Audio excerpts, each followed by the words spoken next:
Ouais, bon, bonjour à tous et à toutes. Effectivement, on va faire cette présentation un petit peu à deux voix avec Vincent. Voilà. Première présentation un peu pour poser le constat, le contexte sur l'intérêt du réseau gaz qui effectivement apporte puissance et résilience au système énergétique français. On voit sur le graphique un peu la courbe d'appel de puissance annuelle sur les différents réseaux et on peut constater que le réseau gaz apporte de l'ordre de 130 gigawatts de puissance dans les moments de pointe de consommation. Le réseau ELEC, dans le même temps, en apporte un peu moins de 100. Donc l'intérêt du réseau de gaz, c'est sa facilité de mobilisation, c'est sa souplesse, c'est sa capacité de réaction. Et quand on est dans ces situations-là, à un peu moins de 100, le réseau ELEC est globalement au maximum de ses capacités actuellement, et le réseau gaz à 130 en a encore largement sous le pied, puisqu'on considère que sa capacité maximum est plutôt aux alentours de 200 gigawatts. Donc ça, c'est un élément à avoir en tête, c'est cette complémentarité entre les réseaux qui fait qu'on a un mix énergétique qui est en capacité d'offrir toute l'énergie aux différents usages. Pour la filière gazière, c'est clair, la neutralité carbone n'est pas une option, c'est une nécessité, on y est pleinement engagé, c'est l'objet de notre intervention. On vous montrera les capacités qu'ont les gaz renouvelables dans la suite de notre intervention. Mais on est convaincu que les gaz verts seront complètement nécessaires dans le mix énergétique à horizon de 2050. Voilà. Le réseau électrique, même s'il prendra encore de nouveaux usages, n'a pas la capacité aujourd'hui et ne l'aura pas à cet horizon-là de substituer complètement les usages gaz.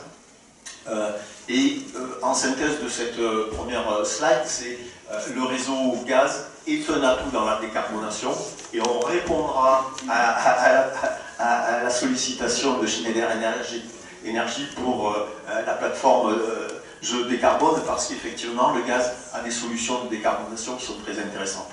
Voilà. On va passer. Alors quand on parle effectivement de gaz renouvelable, de quoi on parle? On parle de plusieurs technologies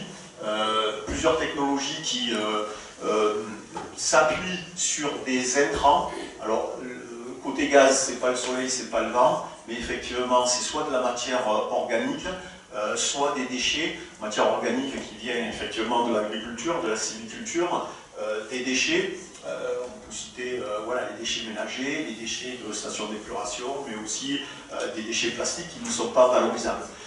L'ensemble de ces intrants sont traitables soit par méthanisation, qui est la technologie aujourd'hui. Tout à l'heure on verra un peu les résultats où on en est avec cette technologie, mais d'autres technologies qui sont en passe de venir au stade industriel, que sont la pyrogasification, plutôt pour de la matière ligneuse, voire des plastiques, la gasification hydrothermale, qui est plutôt sur des intrants pâteux, bout de steppe ou un certain nombre d'effluents de l'industrie.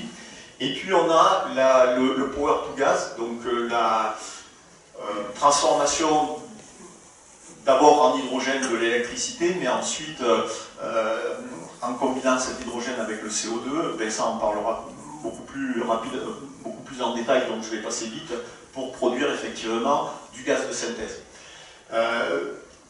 Petite particularité, la méthanation que développera Vincent tout à l'heure, à la fois elle s'adresse au power to gas en tant que tel, comme Brut Techno, mais aussi en complément de la pyrogasification et de la gasification hydrothermale, où en sortie de ces processus, on obtient du syngas qui peut être optimisé en pourcentage de CH4 par une brique de méthanation pour pouvoir ensuite l'injecter dans le réseau gaz.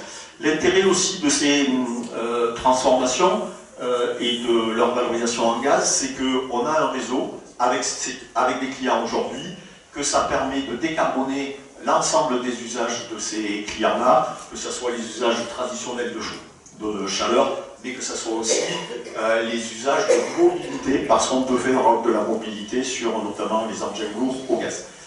On va passer, une fois qu'on a vu les technologies, en gros c'est quoi le potentiel que l'on a en France de production avec ces technologies.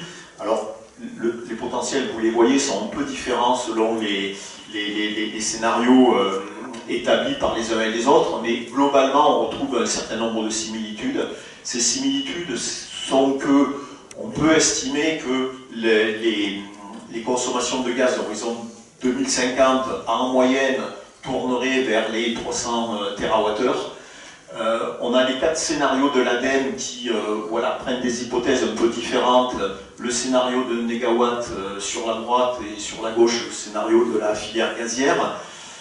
On voit que sur la méthanisation, le socle vert du bas, voilà, les choses sont relativement homogènes, à peu près 130 TWh. Sur les autres technologies, voilà, je vais détailler un peu le scénario de la filière gaz, mais on considère qu'on pourrait avoir 90 TWh sur la pyrogasification, 50 sur la gasification hydrothermale et 50 sur la méthanation en voie directe, donc le pouvoir du gaz. Et nous on ajoute parce que, voilà, par définition, l'hydrogène est un gaz, on le met dans la panoplie des gaz verts et on considère que demain, il y aura des réseaux gaz qui achemineront de l'hydrogène pur, 100% d'hydrogène. Voilà. Sur la technologie, qui est la technologie aujourd'hui, la méthanation, on en est où? Rapide panorama de la densité un petit peu des sites d'injection au fil du temps. L'histoire a commencé en 2011, en juillet 2011, puisque les premiers décrets d'injection de gaz renouvelable dans le réseau, c'était à cette époque-là. Les premiers sites, il faut en gros 3 ans pour construire un site, sont sortis en 2015, on en avait 3 ou 4 de mémoire. La vraie accélération, ça a été jusqu'en 2018, on a eu 76 sites, et en 5 ans, entre 2018 et fin 2023, on est arrivé à plus de 650 sites, avec une capacité de production annuelle de 12 TWh, sachant que dans la même période, à l'échéance fin 2003, la PPE en cours, qui se terminait fin 2003, avait mis un objectif à 6 TWh. On a doublé l'objectif. Ça montre quand même la capacité de la filière gaz à développer effectivement cette production-là. Pour l'année prochaine, on est, parce que les sites qui seront bien en service l'année prochaine sont déjà en construction, on est à peu près sûr du scénario, on aura une petite centaine de sites en plus, on passera à 744. Et l'Occitanie est en train de rattraper son retard? Parce qu'on voit... Alors on y viendra tout à l'heure, effectivement. L'Occitanie a démarré effectivement un peu tardivement en 2018, mais elle rattrape son retard. Petite équivalence, en fin 2023, ces 12 TWh, c'est l'équivalent de la production de 2 réacteurs nucléaires. Alors 2 réacteurs nucléaires de 900 MW, effectivement, mais voilà, je ne suis pas complètement certain que dans les 5 dernières années, on aurait forcément pu mettre avec autant de facilité, en tout cas mettre 2 nouveaux réacteurs en place. Si on regarde un peu Occitanie, effectivement, voilà, on a 23 sites. Alors on reste quand même une région qui est un peu moins propice au développement notamment de la méthanisation. C'est plutôt ex-Midi-Pyrénées qui tire le sujet, on le voit, mais on a quand même des sites aussi sur la partie ex-Languedoc-Roussillon. Donc 23 sites qui produisent aujourd'hui 540 GWh annuels.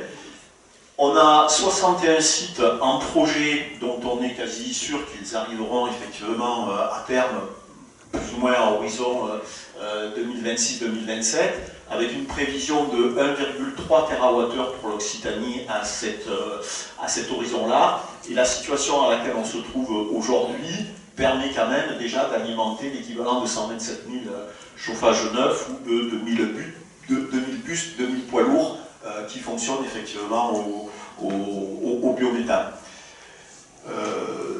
Si on regarde les perspectives, en tout cas, voilà, j'ai brossé un peu le panorama. Maintenant, si on se pose pour dire quels sont les enjeux et quels sont globalement les objectifs que la filière gaz se fixe.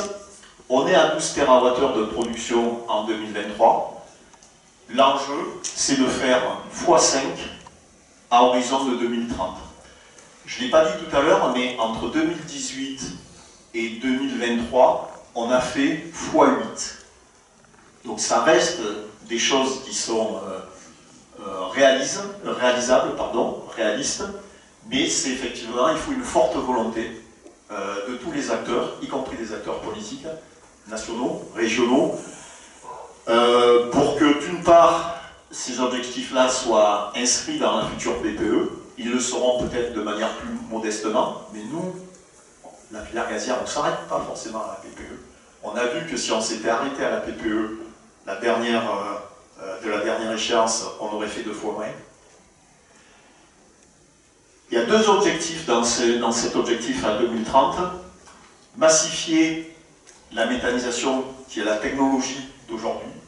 Mais un autre objectif qui, pour la région Occitanie, est tout autant important, c'est de mettre en place les premières installations industrielles, premiers démonstrateurs et premières installations commerciales sur les nouvelles technologies, pyrogasification, gasification hydrothermale et power to méthane. L'objectif qu'on se fixe à 2030, c'est quasiment sur ces 3 technos 10 terrasses, c'est-à-dire pratiquement ce qu'on a réussi à faire jusqu'à maintenant sur la méthanisation.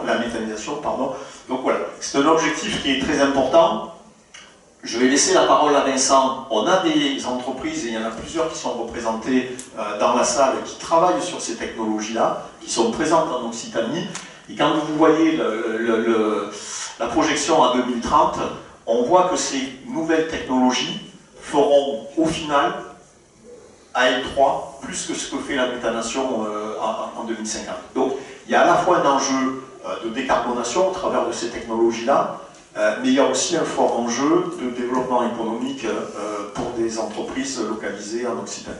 Voilà. Je laisse la parole à Vincent.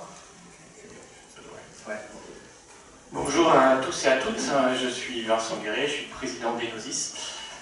Effectivement, merci à Claude pour cette présentation à 2 voix. En réalité, si je suis devant vous aujourd'hui, c'est pour vous parler d'une technologie en particulier, en tout cas d'une filière en particulier qui est la méthanation. Mais vous avez, comme l'a dit Claude dans la salle, d'autres acteurs de la région qui sont également présents et que je voudrais saluer, profiter de ce moment pour saluer. Donc il y a Béatrice Sala, d'EMA. Pouvez-vous lever peut-être? Oui. Béatrice, merci beaucoup. Et puis il y a nos confrères, collègues, même si on est un peu concurrents, collègues d'Arcolia qui sont là également. Et cette petite introduction pour vous expliquer que sur cette filière-là, en réalité en France, il y a une dizaine d'acteurs qui gravitent. On a la chance en région d'en avoir 3, grosso modo 30%. Ne perdons pas cette chance. Et après je vais développer un peu. Voilà. Donc le propos va se dérouler en 2 temps. Je vais d'abord passer dans Enosis. Et puis ensuite, je vais essayer d'axer la discussion plutôt sur des enjeux, 2 types d'enjeux en réalité. Et donc je vous propose de suivre ce cheminement-là. Alors Enosis, qui sommes-nous? Voilà, donc Enosis, c'est une entreprise qui a été créée il y a une dizaine d'années. On va fêter notre 10e anniversaire au mois de septembre. C'est pas très compliqué, 10 ans, 10 personnes, 10 collaborateurs, bientôt 11. On a effectivement fait différentes augmentations de capital avec des acteurs qui sont présents dans les territoires, notamment la Banque des Territoires. Et petite digression, on a été labellisé effectivement par Derby pour faire certaines de ces augmentations de capital avec iFrance, HiFrance, je ne sais plus comment on dit. Voilà, iFrance. Voilà. On fait partie d'un certain nombre effectivement d'incubateurs de l'État. On a également mis en place une démarche RSE et on est labellisé EcoVadis. Alors c'est quoi notre métier? Donc notre métier c'est la méthanation, pas la méthanisation. La méthanation, je vais vous expliquer après ce que c'est, et en particulier sous forme biologique. Donc notre métier, à travers cette technologie-là, c'est de recycler du CO2, essentiellement d'origine de méthanisation et de pyrogasification, pour des raisons de marché, plus que technologiques, pour en faire un gaz effectivement, un gaz renouvelable qu'on va pouvoir injecter dans le réseau de gaz, et qui, selon les cas, prend le nom de e-méthane ou de biométhane. Donc les compétences de la société finalement sont assez larges. Au début on est parti de la conception des systèmes, donc on peut être équipementier, mais on peut aussi être développeur de projets et on évolue en fait vers ce positionnement-là également. Je me trompe à chaque fois de bouton. Donc la méthanation, c'est quoi? Alors vous retrouvez là à l'écran un schéma qui vous a été projeté tout à l'heure par Claude sous une forme un petit peu différente. En réalité, on va faire un focus sur deux filières qui sont la filière en fait méthanisation et la filière pyrogasification, où vous produisez respectivement du biogaz dans un cas, du syngas dans l'autre, et en réalité, pour injecter ces gaz-là dans le réseau de gaz naturel, il faut les traiter. Donc aujourd'hui, sur la filière biogaz, on utilise l'épuration. On pourrait aussi utiliser la méthanation sous sa forme biologique ou sous sa forme catalytique, qui sont les deux formes technologiques qui existent. Et la pyro, c'est la même chose. Vous avez un gaz, du syngas. Si vous voulez injecter ce syngas dans le réseau, il faut pouvoir le traiter. Et la méthanation peut aussi faire le job. Voilà. Donc après, quand on regarde sur la filière méthanisation, il y a une spécificité qui est assez importante. C'est que la réaction de méthanation, en réalité, c'est une réaction qui fait réagir du CO2 avec de l'hydrogène. Donc si dans les syngas, vous avez ces deux molécules, en réalité, dans le biogaz, vous n'en avez qu'une seule, qui est le CO2.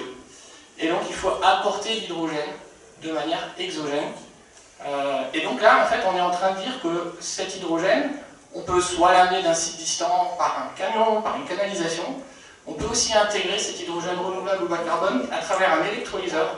Et on va se retrouver avec un système qui va créer une passerelle entre le réseau de gaz, enfin le réseau d'électricité et le réseau de gaz. C'est ce qu'on appelle le power to gas. Voilà. Donc effectivement, Enosis, on est positionné sur la méthanation du biogaz, soit directement sur le biogaz, soit sur les flux de CO2 qui sont émis par les unités d'épuration, ou soit sur la méthanation du syngas. Alors maintenant, en termes de service, en réalité, la méthanation va vous permettre de booster la production de biométhane. On vient traiter le CO2, donc on est capable d'augmenter de pratiquement 50-60% la quantité de biométhane produite. On évite les émissions de CO2. On utilise évidemment les infrastructures de gaz existantes. Et puis, je le disais tout à l'heure, c'est un système, en fait, on vient coupler le réseau électrique au réseau de gaz, et on peut stocker l'électron, en fait, sous la forme de gaz. Donc là où sur la méthanation catalytique, on utilise des catalyseurs chimiques, nous on utilise des micro-organismes. Et en réalité, c'est le métabolisme des micro-organismes qui va faire le job.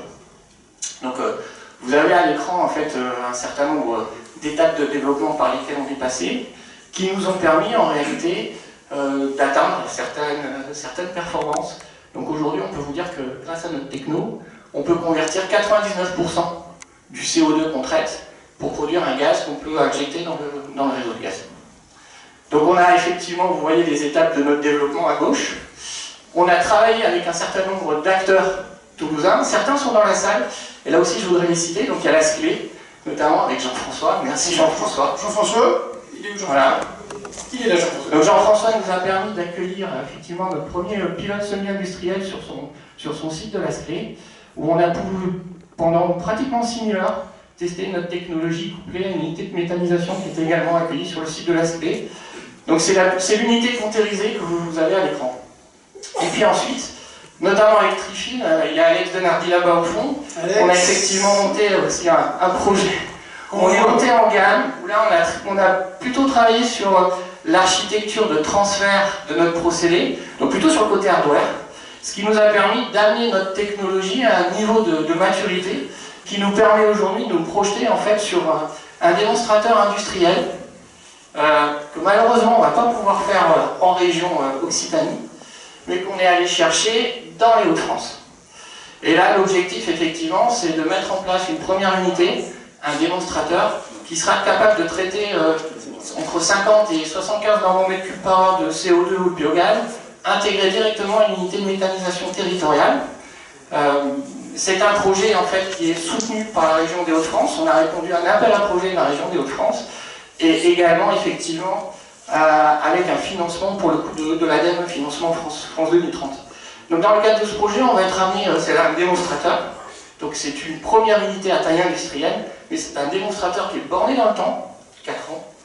Donc dans une première étape, traitement du CO2 projeté par l'épurateur, Et dans une deuxième étape, traitement du biogaz.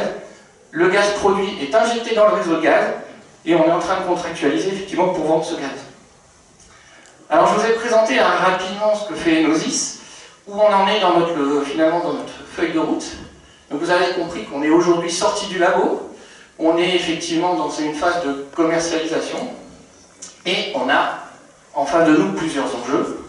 Ces enjeux, en réalité, ils ne sont pas propres à Enosis, ils sont propres à la filière. Et le premier enjeu, c'est un enjeu réglementaire.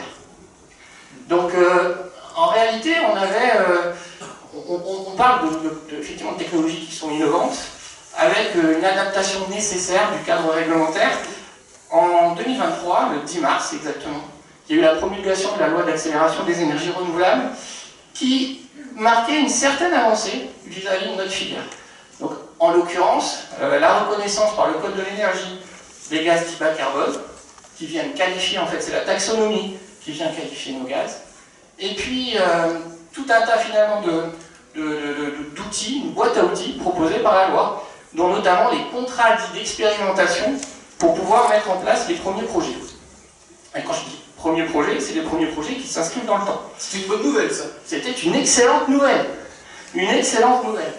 Et d'autant meilleur qu'en fait, au mois d'août, on a eu un décret qui effectivement venait aussi fixer de définir des premières conditions éventuellement commerciales pour la vente de ces gaz. Donc j'ai envie de dire que jusque début septembre, tout s'annonçait pour le mieux. Mais, voilà, merci pour le mais. Depuis, les choses se sont un petit peu plus compliquées.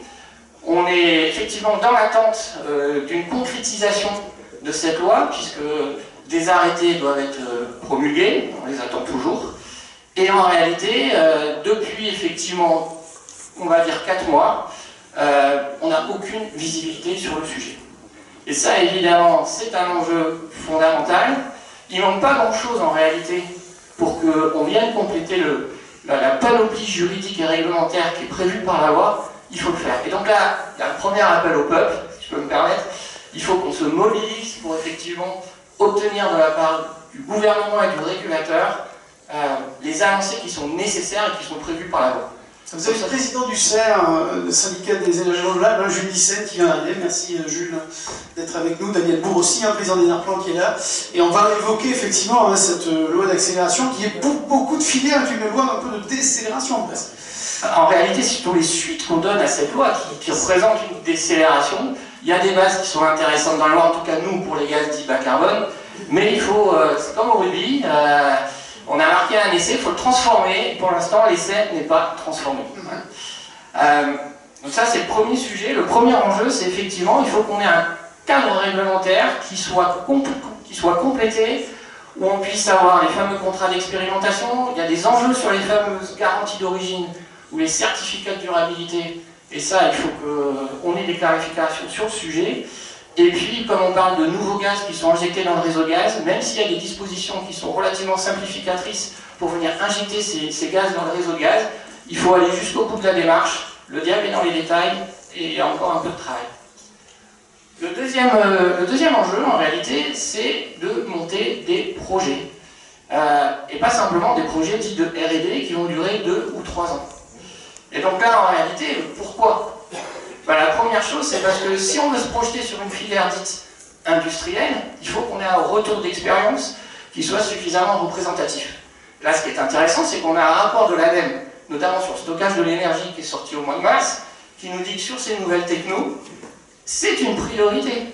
Parce que si on veut être prêt en 2035 ou en 2040, il faut commencer à développer des projets qui sont effectivement représentatifs et qui apportent le retour d'expérience nécessaire. L'autre enjeu, par rapport à ces projets, c'est de commencer à créer des écosystèmes locaux, territoriaux, qui fassent sens. J'ai dit tout à l'heure, pour faire de la méthanation, on a besoin d'hydrogène. On voit qu'aujourd'hui, la filière hydrogène, il y a quand même un certain nombre d'enjeux à son développement. On a du mal à trouver de la consommation. Une unité de méthanation adossée à de la méthanisation sur un site moyen, c'est un électrolyseur de 4 à 5 MW. On commence à rentrer dans des tailles d'installation de production d'hydrogène qui peuvent ancrer l'usage de l'hydrogène dans le territoire à travers une consommation qui sera liée à la méthanation, qu'on peut venir progressivement étendre pour d'autres usages. Cette approche-là, en réalité, c'est une approche qui est territoriale, qu'il faut construire, et les écosystèmes mettent du temps en fait à à être connectés les uns aux autres. Donc il ne faut pas attendre. Et donc, premier enjeu, effectivement, c'est de développer ces projets pour accueillir cette expérience et monter ces écosystèmes. Le deuxième enjeu, c'est que, je parlais tout à l'heure de la réglementation, je suis convaincu qu'en multipliant les projets dans les territoires soutenus par les régions, en les faisant remonter auprès des régulateurs, on aura d'autant plus de chances de voir la réglementation évoluer. Tout à l'heure, on parlait de l'œuf et la poule, c'est exactement cette situation-là. Il faut qu'on arrive avec des projets et qu'on dise aux régulateurs, il y a des projets, faites évoluer le contexte pour que ces projets puissent émerger. Et le risque, c'est que si on ne le fait pas, les acteurs français que vous avez dans la salle aujourd'hui, alors certains sont solides sur leurs appuis parce qu'ils ont d'autres activités, d'autres le sont un petit peu moins parce qu'ils sont spécialisés. Ces acteurs-là, demain, ils risquent de ne plus être présents. Les fonds publics qui ont été investis juste là dans Enosis, si demain il n'y a pas de projets qui sont dans les territoires, l'investissement n'aura pas servi à grand-chose.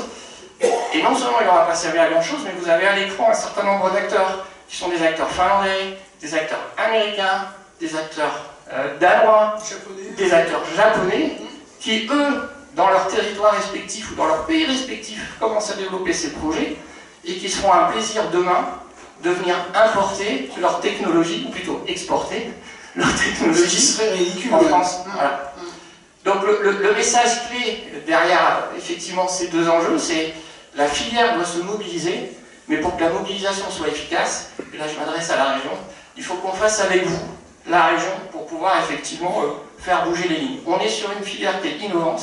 Si on attend assis que les choses se fassent, on n'y arrivera pas, et demain c'est les acteurs étrangers qui auront remporté la mise. Ben, le message est passé, je crois, Vincent Guéret. Merci beaucoup. Peut-être un mot.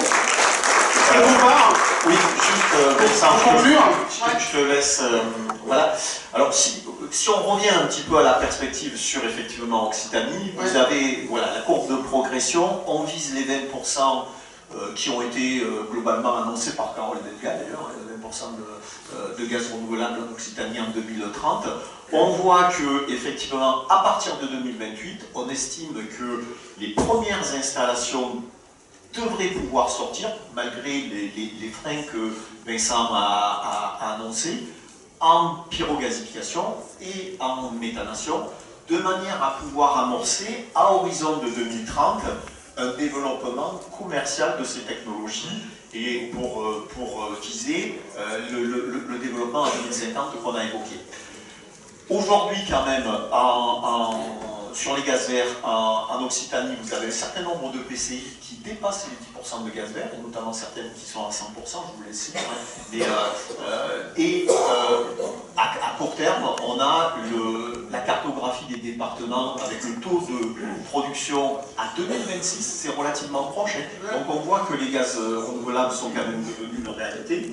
Et pour finir, et pour rebondir sur ce que disait Vincent, si tu avances, alors la carte est un petit peu ancienne, mais côté GRDF, on accompagne une vingtaine de projets sur toute la France de ces nouveaux gaz, pyrogasification, méthanation. On en a en Occitanie. Le même projet qui est porté côté région Hauts-de-France, plusieurs projets existent et ne sont pas forcément encore arrivés à stade de mise en œuvre, mais existent en Occitanie. Donc on a des porteurs de projets, on a des territoires, des collectivités qui ont ça un petit peu sous le coude, et je confirme que voilà, il y a l'urgence est quand même à se mobiliser si on veut arriver à ces développements industriels qui sont aussi du développement économique pour la région,